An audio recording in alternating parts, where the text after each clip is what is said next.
Hello guys, ഇന്ന് ഞാൻ ഉച്ചക്ക് രാത്രി ഇന്ന് ഉണ്ടാക്കാൻ ഇങ്ങനെ ആലോചിച്ചിരിക്കുന്നത്. അപ്പാണ് അരക്കരി ചപ്പാത്തി ഉണ്ടാക്കാന്ന് വെച്ച്. അപ്പൊ നമ്മ കണ്ട രീതിയിൽ ഒരു ചപ്പാത്തി ഞാൻ ഇങ്ങനെ കാണിച്ചു തരാം കേട്ടോ. അപ്പൊ ഞാൻ ഇന്നലെ മാവ് കഴിച്ചിട്ട് വെച്ചിനു. അപ്പൊ ഇന്നലെ ഞാൻ മാവ് കഴിച്ചിട്ട് ഇതിൻ്റെ അകത്ത് വെച്ചിട്ട് വെച്ചിന്. അപ്പൊ അതിൽ കുറച്ച് വെളിച്ചെണ്ണ കൂടിയുണ്ട്. ആ വെളിച്ചെണ്ണയിലെ പൊടിയെല്ലാം അതിലായി. നിങ്ങൾ ആദ്യമാക്കി എടുക്കണ്ട. അപ്പൊ സോസ് മസ്റ്റാർഡ് എല്ലാം ഉണ്ട്. അപ്പൊ നമുക്ക് ചപ്പാത്തി ഉണ്ടാക്കിയാലോ, വാ.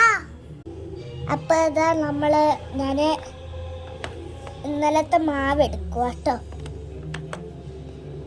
അപ്പൊ ഞാൻ ഇന്നലത്തെ മാവ് എടുത്തിട്ട് ഒരു പ്ലേറ്റിലത്തിട്ട് വെക്കുന്നുണ്ട്.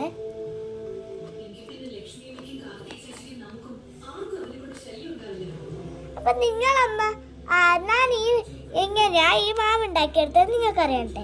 ആദ്യം നമ്മുടെ ചപ്പാത്തി ഉണ്ടാക്കുന്ന മാവ് തന്നെ എടുക്കാം, ഗോതമ്പ് മാവ്. അപ്പൊ അത് എടുത്തിട്ട് അതിൻ്റെ അകത്ത് പാലും വെള്ളവും കുറച്ച് സൺഫ്ലവർ ഓയിലും കൂടി നന്നായി മിക്സ് ചെയ്യുമ്പോൾ ഇത് നല്ല സോഫ്റ്റായി കിട്ടും.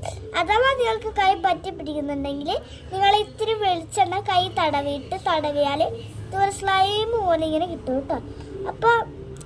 അപ്പൊ നമുക്ക് ഇതൊന്ന് പെരത്തി എടുത്തിട്ട് വരാം കേട്ടോ. അപ്പൊ ഞാൻ എൻ്റെ ചപ്പാത്തിക്ക് ചപ്പാത്തിക്ക് 3 എണ്ണമായിട്ടാണ് പെരത്തി എടുത്തിട്ടുണ്ട്. നമുക്ക് നമ്മളെ ചട്ടി എടുക്കാം കേട്ടോ.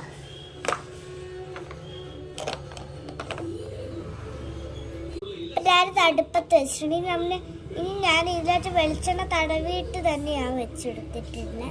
പിന്നെ നമുക്ക് നമ്മളെ ഗ്യാസ് ഓൺ ചെയ്യാം കേട്ടോ.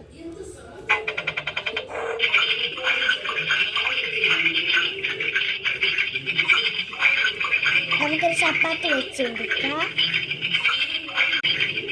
അപ്പൊ നമ്മള് മറിച്ച് ഇട്ട് കൊടുക്കേണ്ട നേരായേ.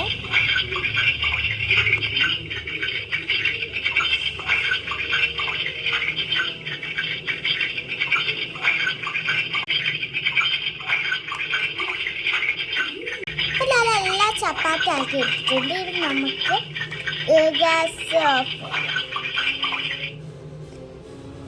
ഞാനിവിടെ പാത്രം കഴുകാൻ വെച്ചു. ഞാൻ പാത്രം ഒന്ന് കഴുകട്ടെ.